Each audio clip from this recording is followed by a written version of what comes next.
Hi friends, ഇന്നത്തെ ക്ലാസ്സിൽ 8ാം ക്ലാസ്സിലെ ബേസിക് സയൻസ് ടെക്സ്റ്റ് ബുക്കിലെ സൗണ്ട് എന്ന 19ാമത്തെ ചാപ്റ്ററിൽ ലെറ്റസ് അസസ് എന്ന ഹെഡിങ്ങിൻ്റെ താഴെ വരുന്ന ക്വസ്റ്റ്യൻസ് ആണ് ഡിസ്കസ് ചെയ്യാൻ പോകുന്നത്.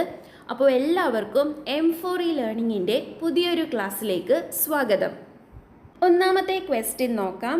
If a tuning fork vibrates 480 times in 1 second, what would be its natural frequency?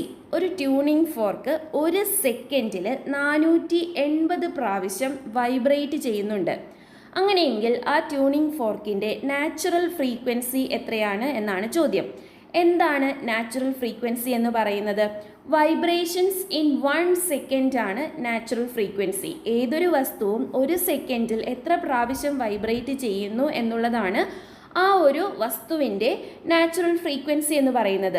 So ഇവിടെ 480 ടൈംസ് ഇൻ 1 സെക്കൻഡ് ആണ് അല്ലേ. സോ 480 ഡിവൈഡഡ് ബൈ 1, അതായത് 480 ഹേർട്സ് ആണ് നാച്ചുറൽ ഫ്രീക്വൻസി. ഫ്രീക്വൻസിയുടെ യൂണിറ്റ് ഹേർട്സ് ആണ്. ഓക്കെ, ഇനി സെക്കൻഡ് ക്വസ്റ്റ്യൻ നോക്കാം. If a simple pendulum oscillates 10 times in 10 seconds, 10 സെക്കൻഡിൽ 10 പ്രാവശ്യം ഒരു സിമ്പിൾ പെൻഡുലം ഓസിലേറ്റ് ചെയ്യുന്നുണ്ട്. ഓസിലേറ്റ് ചെയ്യുക എന്ന് പറഞ്ഞാൽ ഇങ്ങനെ ടു ആൻഡ് ഫ്രോ മോഷൻ ചെയ്യുന്നുണ്ട്. What would be its frequency? അങ്ങനെയെങ്കിൽ ആ സിമ്പിൾ പെൻഡുലത്തിൻ്റെ ഫ്രീക്വൻസി എത്രയാണ്? ഫ്രീക്വൻസി എന്ന് പറയുമ്പോൾ നമ്മൾ നേരത്തെ പറഞ്ഞു എത്ര വൈബ്രേഷൻസ് ആണ് ഒരു സെക്കൻഡിൽ എന്നുള്ളത് നാച്ചുറൽ ഫ്രീക്വൻസി ആണെന്ന് പറഞ്ഞു.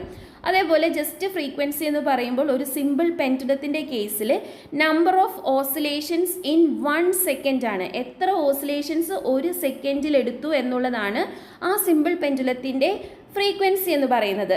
സോ ഇവിടെ തന്നിരിക്കുന്നത് എന്താണ്? 10 ഓസിലേഷൻസ് 10 സെക്കൻഡിൽ എന്നാണ്. അതായത് നമ്പർ ഓഫ് ഓസിലേഷൻസ് 10 ആണ്, ടൈം ടേക്കൺ 10 ആണ്. സോ ഇതിൽ നിന്നും ഫ്രീക്വൻസി എങ്ങനെ കണ്ടുപിടിക്കാം? Frequency is equal to number of oscillations divided by time taken. അതായത് 10 oscillations by 10 second which is equal to 1 hertz ആണ് ഇവിടെ സിമ്പിൾ പെൻഡുലത്തിൻ്റെ ഫ്രീക്വൻസി. ഇത് നമ്മൾ മാത്തമാറ്റിക്കലി പറഞ്ഞു. ഇനി ജസ്റ്റ് ഒന്ന് ആലോചിച്ചേ, 10 സെക്കൻഡിൽ 10 തവണ ഓസിലേറ്റ് ചെയ്യുന്നു. അങ്ങനെയെങ്കിൽ ഒരു സെക്കൻഡിൽ എത്ര തവണ ഓസിലേറ്റ് ചെയ്യും? ഒരു തവണ ഓസിലേറ്റ് ചെയ്യും. സോ ഒരു സെക്കൻഡിൽ എത്ര ഓസിലേഷൻസ് എന്നുള്ളത് തന്നെയല്ലേ ഫ്രീക്വൻസി. അപ്പോൾ 1 ഹേർട്സ് ആണ് ഫ്രീക്വൻസി. ക്ലിയർ ആയല്ലോ? ഇനി മൂന്നാമത്തെ ക്വസ്റ്റ്യൻ നോക്കാം. What are the factors influencing the natural frequency of A body? ഒരു വസ്തുവിൻ്റെ നാച്ചുറൽ ഫ്രീക്വൻസിയെ ബാധിക്കുന്ന ഫാക്ടേഴ്സ് എന്തൊക്കെയാണ് എന്നാണ് ചോദ്യം. ഒന്നാമത്തേത് നേച്ചർ ഓഫ് ഒബ്ജക്റ്റ്. എന്ത് തരം ഒബ്ജക്റ്റ് ആണ് എന്നുള്ളത് നാച്ചുറൽ ഫ്രീക്വൻസിയെ ബാധിക്കുന്നുണ്ട്. അതേപോലെ ആ ഒബ്ജക്റ്റിൻ്റെ ലെങ്ത്ത്, അതേപോലെ ടെൻഷൻ, പിന്നെ എന്താണ് surface area, area of cross section, ഇതെല്ലാം നാച്ചുറൽ ഫ്രീക്വൻസിയെ ബാധിക്കുന്ന ഘടകങ്ങളാണ്.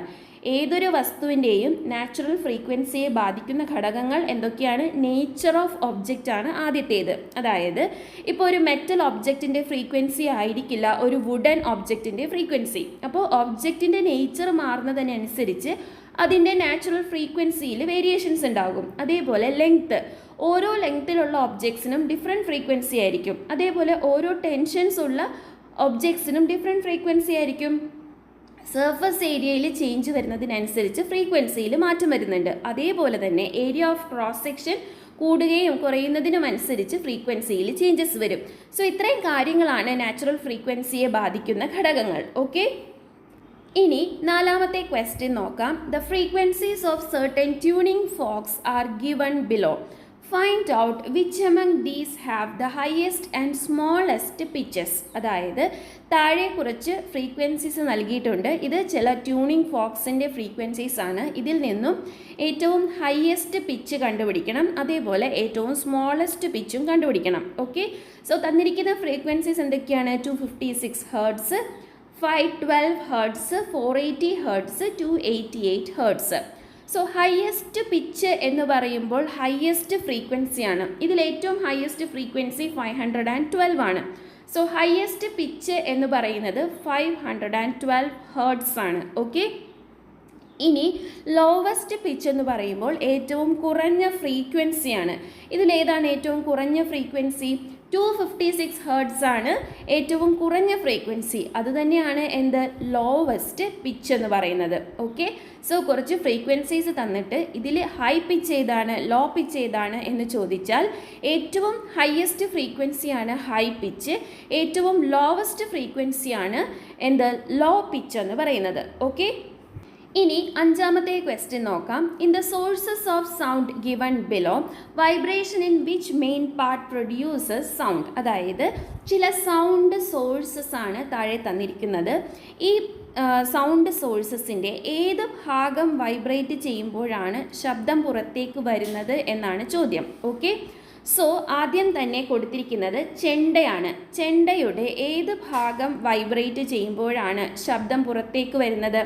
ചെണ്ട എന്ന് പറയുമ്പോൾ ദാ ഇങ്ങനെ ഇരിക്കും അല്ലേ. ഈ ചെണ്ടയുടെ മുകളിലും താഴെയുമായിട്ട് തോല് പോലെ ഉള്ള ഒരു മെറ്റീരിയൽ നല്ല രീതിയിൽ വലിച്ച് കെട്ടിയിട്ടുണ്ടായിരിക്കും. ഇതിൽ തട്ടുമ്പോഴാണ് ശബ്ദം പുറത്തേക്ക് വരുന്നത്. ഇതിനെ എന്താ പറയുന്നത്? ഡയഫ്രം എന്നാണ് പറയുന്നത്. സോ ചെണ്ടയിൽ ഡയഫ്രം ആണ് വൈബ്രേറ്റിംഗ് പാർട്ട്. ഇനി ഫ്ലൂട്ട്, ഓടക്കുഴലാണെങ്കിലോ ആ കുഴലിൻ്റെ ഉള്ളിലുള്ള എയർ ആണ് വൈബ്രേറ്റ് ചെയ്യുന്നത്. അതിൽ നിന്നാണ് ശബ്ദം പുറത്തേക്ക് വരുന്നത്. ഓക്കെ, ഇനി മൂന്നാമത്തേത് വോക്കൽ കോഡാണ്. ഈ വോക്കൽ കോഡിൻ്റെ ഉള്ളിൽ എന്തുണ്ട്?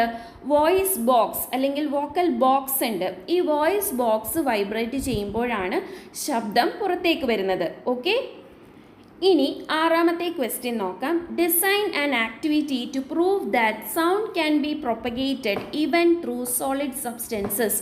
സൗണ്ടിന് സോളിഡ് ആയിട്ടുള്ള സബ്സ്റ്റൻസസിലൂടെയും സഞ്ചരിക്കാൻ കഴിയും എന്ന് പ്രൂവ് ചെയ്യുന്ന ആക്ടിവിറ്റി ഡിസൈൻ ചെയ്യാനാണ് പറഞ്ഞിരിക്കുന്നത്. അതിന് ഒരുപാട് ആക്ടിവിറ്റീസ് ഉണ്ട്. അതിൽ ചിലതാണ് ഇവിടെ കൊടുത്തിരിക്കുന്നത്. ആദ്യം തന്നെ press the year on one end of A iron road. ഒരു അയൺ റോഡ് എടുക്കുക. ഈ അയൺ റോഡിൻ്റെ ഒരു വശത്ത് നമ്മുടെ കാത് പ്രസ് ചെയ്ത് വെക്കുക.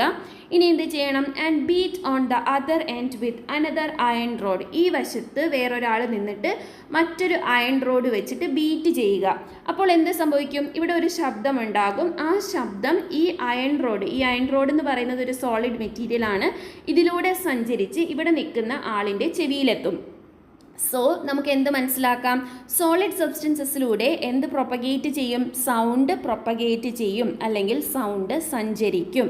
അതേപോലെ ടോയ് ടെലിഫോൺ മറ്റൊരു എക്സാമ്പിളാണ്. ഈ കാണിച്ചിരിക്കുന്നതാണ് ടോയ് ടെലിഫോൺ. ഒരു വയറിൻ്റെ രണ്ടറ്റത്തും ഇതേപോലെ കപ്സ് നമ്മൾ അറ്റാച്ച് ചെയ്യുക. ഒരാൾ ഇവിടെ നിന്ന് സംസാരിക്കുക, മറ്റേ ആൾ ഇവിടെ നിന്ന് കേൾക്കാനായിട്ട് ശ്രമിക്കുക. സോ ഇവിടെ നിന്ന് പറയുന്നത് കുറച്ച് ഡിസ്റ്റൻസ് കൂടുതലാണെങ്കിൽ കൂടി ഈ വയറിലൂടെ അത് സഞ്ചരിച്ച് മറുവശത്ത് നിൽക്കുന്ന ആൾക്ക് കേൾക്കാനായിട്ട് സാധിക്കും. ഓക്കെ, അതേപോലെ ഈ കാണുന്ന ആക്ടിവിറ്റിയും ഇതിനൊരു എക്സാമ്പിളാണ്. ഒരു കുട്ടി ഒരു ടേബിൾ, വുഡൻ ടേബിൾ ആയിക്കോട്ടെ, സ്റ്റീൽ ടേബിൾ ആയിക്കോട്ടെ, അല്ലെങ്കിൽ മെറ്റൽ ടേബിൾ ആയിക്കോട്ടെ, എന്താണെങ്കിലും ഒരു സോളിഡ് മെറ്റീരിയൽ കൊണ്ടാണ് ഈ ടേബിൾ നിർമ്മിച്ചിരിക്കുന്നത്. ഈ ടേബിളിൻ്റെ ഒരു വശത്ത് ഒരു കുട്ടി ചെവി ഇങ്ങനെ വെച്ചിരിക്കുകയാണ്, മറുവശത്ത് മറ്റൊരു കുട്ടി എന്തെങ്കിലും ഒരു മെറ്റൽ റോഡ് കൊണ്ടോ എന്തെങ്കിലും ഒരു ഉപകരണം കൊണ്ട് ആ ടേബിളിൽ ടാപ്പ് ചെയ്യുന്നു, അല്ലെങ്കിൽ ഇങ്ങനെ കൊട്ടുന്നു. ആ ശബ്ദം ഈ ടേബിളിൻ്റെ മെറ്റീരിയലിലൂടെ സഞ്ചരിച്ച് ഇപ്പുറത്ത് നിൽക്കുന്ന കുട്ടിയുടെ ചെവിയിലെത്തുന്നു. ഓക്കെ, സോ ഇതെല്ലാം എന്തിന് എക്സാമ്പിൾസ് ആണ്? സോളിഡ് സബ്സ്റ്റൻസസിലൂടെ സൗണ്ട് പ്രൊപ്പഗേറ്റ് ചെയ്യും എന്നുള്ളതിന് എക്സാമ്പിൾസ് ആണ്. ഓക്കെ, ഇനി ഏഴാമത്തെ ക്വസ്റ്റ്യൻ നോക്കാം. Say whether the following statements given below are true or false. താഴെ കുറച്ച് സ്റ്റേറ്റ്മെൻറ്റ്സ് നൽകിയിട്ടുണ്ട്. ഇത് ട്രൂ ആണോ ഫോൾസ് ആണോ എന്ന് പറയണം. ഫോൾസ് ആണെങ്കിൽ rewrite it by making necessary changes. ഇനി തെറ്റായ സ്റ്റേറ്റ്മെൻറ്റ് ആണെങ്കിൽ അതിനെ കറക്റ്റ് ചെയ്ത് എഴുതണം. ഓക്കെ, ഒന്നാമത്തെ ക്വസ്റ്റ്യൻ ഇതാണ്. ഒന്നാമത്തെ സ്റ്റേറ്റ്മെൻറ്റ് ഇതാണ്. Sound cannot travel through vacuum. വാക്വത്തിലൂടെ അല്ലെങ്കിൽ ശൂന്യതയിലൂടെ സൗണ്ടിന് ട്രാവൽ ചെയ്യാൻ സാധിക്കില്ല. ശരിയാണോ തെറ്റാണോ? ശരിയായ സ്റ്റേറ്റ്മെൻ്റ് ആണ്. സൗണ്ടിന് വാക്വത്തിലൂടെ സഞ്ചരിക്കാൻ സാധിക്കില്ല. അതായത് സ്പേസിലൂടെ സൗണ്ട് സഞ്ചരിക്കുന്നില്ല. അതുകൊണ്ടാണ് ആസ്ട്രോനട്സ് അതിനു വേണ്ടി ഹെഡ്ഫോൺസ് എല്ലാം യൂസ് ചെയ്യുന്നത് എന്ന് നമ്മൾ ചാപ്റ്റർ പഠിച്ച സമയത്ത് പഠിച്ചിരുന്നു. ശരിയല്ലേ? സോ സൗണ്ടിന് വാക്വത്തിലൂടെ സഞ്ചരിക്കാൻ കഴിയില്ല എന്നുള്ളത് ശരിയായ ഒരു സ്റ്റേറ്റ്മെൻ്റ് ആണ്. ഇനി രണ്ടാമത്തെ സ്റ്റേറ്റ്മെൻറ്റ് എന്താണ്? When frequency of sound increases, pitch decreases. അത് ശരിയാണോ തെറ്റാണോ? നമ്മൾ നേരത്തെ പറഞ്ഞതേ ഉള്ളൂ, ഹൈ പിച്ച് എന്ന് പറയുമ്പോൾ ഹൈ ഫ്രീക്വൻസി ആണ്, ലോ പിച്ച് എന്ന് പറയുമ്പോൾ ലോ ഫ്രീക്വൻസി ആണെന്നല്ലേ. അങ്ങനെയെങ്കിൽ ഫ്രീക്വൻസി കൂടുമ്പോൾ പിച്ചും എന്താണ് ചെയ്യുന്നത്? കൂടുകയാണ് ചെയ്യുന്നത്. അല്ലെങ്കിൽ ഫ്രീക്വൻസി ഡിക്രീസ് ചെയ്യുമ്പോൾ പിച്ചും ഡിക്രീസ് ചെയ്യുകയാണ് ചെയ്യുന്നത്. അപ്പോൾ ഈ രണ്ടാമത്തെ സ്റ്റേറ്റ്മെൻറ്റ് ഫോൾസ് ആണ്, ആദ്യത്തെ സ്റ്റേറ്റ്മെൻറ്റ് ശരിയാണ്. ഓക്കെ, ഇനി എട്ടാമത്തെ ക്വസ്റ്റ്യൻ നോക്കാം.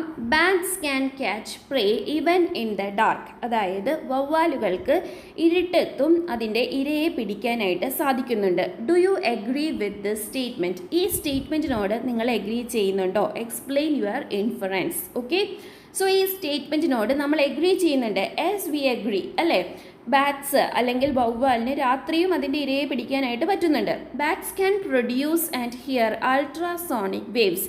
ബാറ്റ്സിന് അൾട്രാസോണിക് വേവ്സ് പ്രൊഡ്യൂസ് ചെയ്യാനും പറ്റും, അതേപോലെ കേൾക്കാനും സാധിക്കും.